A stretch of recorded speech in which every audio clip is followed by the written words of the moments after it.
वित्त मंत्री निर्मला सीतारमण ने मोदी सरकार के दूसरे कार्यकाल का अंतिम पूर्ण और 5वां बजट पेश कर दिया है।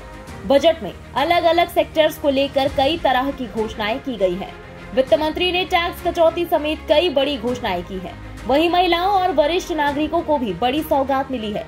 इसके अलावा किसानों, युवाओं और छात्रों के लिए भी बड़े ऐलान किए गए हैं। तो चलिए जानते हैं इस बार के बजट में मिडिल क्लास को क्या मिला और आम जनता को इससे कितना फायदा होने वाला है। सबसे पहले बात कर लेते हैं टैक्स स्लैब के बारे में। नौकरी पेशा लोगों को इस बार के बजट में लंबे वक्त के बाद खुशखबरी मिली है। वित्त मंत्री निर्मला सीतारमण ने कहा कि नई टैक्स रिजीम में टैक्स की छूट 5 लाख की सालाना आय की सीमा बढ़ाकर 7 लाख कर दी गई है। यानी अब साल में 7 लाख रुपए तक की कमाई करने वालों को इनकम टैक्स नहीं देना होगा। वहीं नई टैक्स व्यवस्था में स्लैब्स भी घटा दिए गए हैं।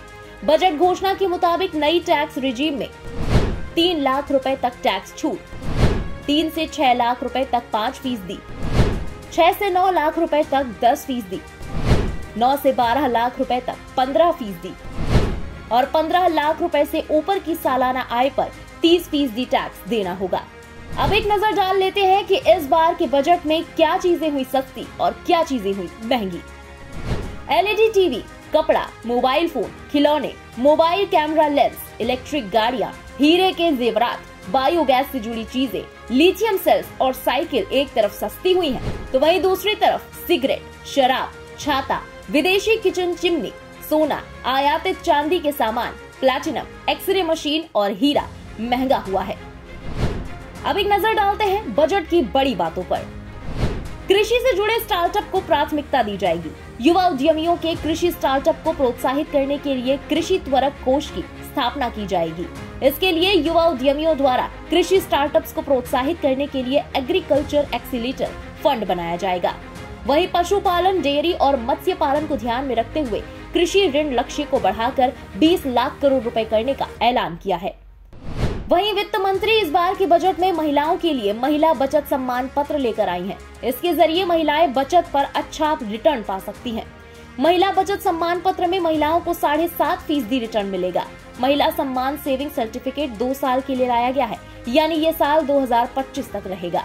ये एक one time new saving scheme है। वहीं वित्त मंत्री ने सीनियर सिटीजन्स के लिए सेविंग स्कीम्स में अधिकतम जमा सीमा को बढ़ा दिया है। इस सीमा को 15 लाख रुपए से बढ़ाकर 30 लाख रुपए कर दिया गया है। साथ ही जॉइंट अकाउंट्स में मंथली इनकम स्कीम लिमिट को भी दोगुना कर दिया गया है। वित्त मंत्री ने नेशनल डिजिटल लाइब्रेरी की स्थापना करने का प्रस्ताव रखा है। इस लाइब्रेरी में भूगोल और साहित्य सहित कई विषयों की किताबें होंगी। वित्त मंत्री ने 157 नए नर्सिंग कॉलेज बनाने की घोषणा की है। रोजगार के मोर्चे पर देखें तो 38,800 शिक्षकों की भर्ती की जाएगी। साथ ही 740 एकलव्य मॉडल रेजिडेंशियल स्कूल के लिए सपोर्ट स्टाफ की हायरिंग होगी। बजट में प्रधानमंत्री कौशल विकास योजना 4.2 लॉन्च करने की भी घोषणा की गई है। साथ ही 30 स्किल इंडिया इंटरनेशनल सेंटर्स भी स्थापित होंगे।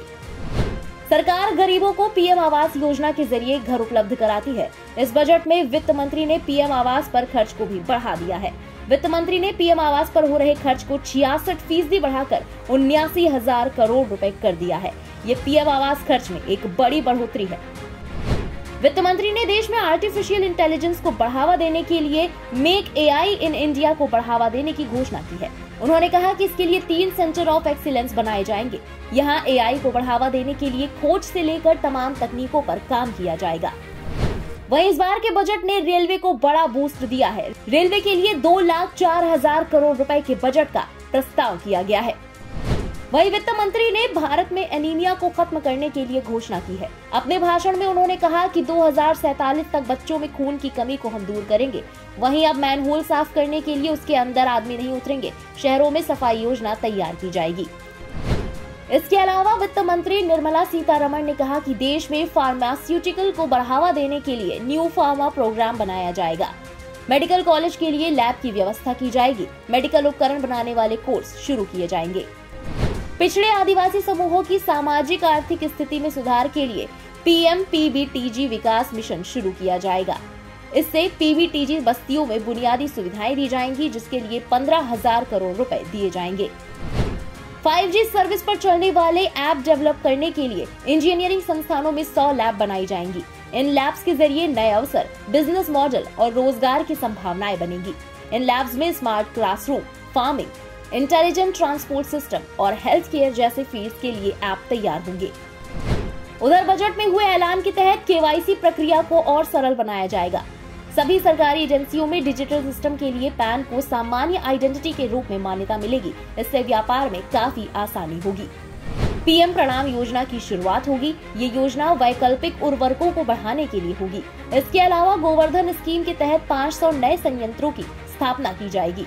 अगले 3 सालों में 1 करोड़ किसानों को प्राकृतिक खेती अपनाने के लिए मदद की जाएगी। 10,000 बायो इनपुट रिसोर्स सेंटर खोले जाएंगे।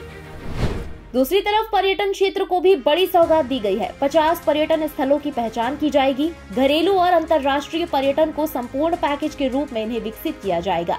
राज्यों को राजधानी में यूनिटी मॉल खोलने के लिए प्रोत्साहित किया जाएगा। इसके तहत 1 डिस्ट्रिक्ट 1 प्रोडक्ट और हैंडीक्राफ्ट आइटम को बढ़ावा मिलेगा।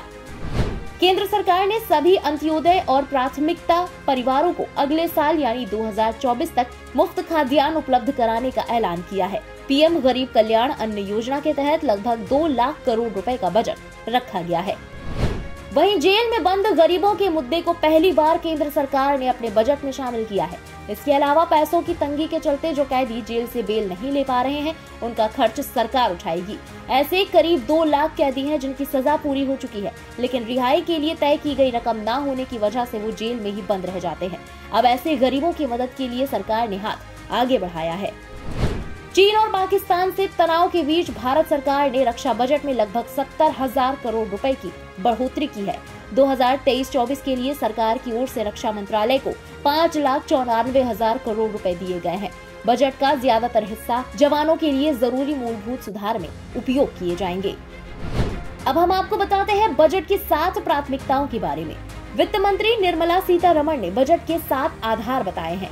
बजट की 7 प्राथमिकताओं में पहला समावेशी विकास, दूसरा वंचितों को वरीयता, तीसरा बुनियादी ढांचे और निवेश, चौथा क्षमता विस्तार, पांचवा हरित विकास, छठा युवा शक्ति और सातवां वित्तीय क्षेत्र।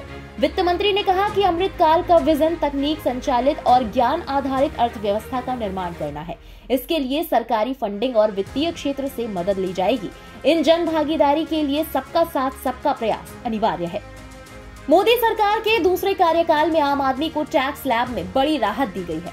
युवाओं से लेकर महिलाओं तक का बजट में ध्यान रखा गया है। वहीं दूसरी तरफ रेलवे और पर्यटन के क्षेत्र को भी बजट में काफी कुछ मिला है। साथ ही सरहदों पर मिलने वाली चुनौतियों के बीच रक्षा बजट में भी बढ़ोतरी की गई है। फिलहाल आपका मोदी सरकार के दूसरे कार्यकाल में पेश हुए इस संपूर्ण बजट के बारे में क्या कहना है? कमेंट सेक्शन में लिखकर अपनी राय जरूर बताएं। देश और दुनिया की बाकी बड़ी और अहम खबरों के लिए सब्सक्राइब करें इंडिया पब्लिक खबर के YouTube चैनल को और बेल आइकन दबाना बिल्कुल ना भूलें।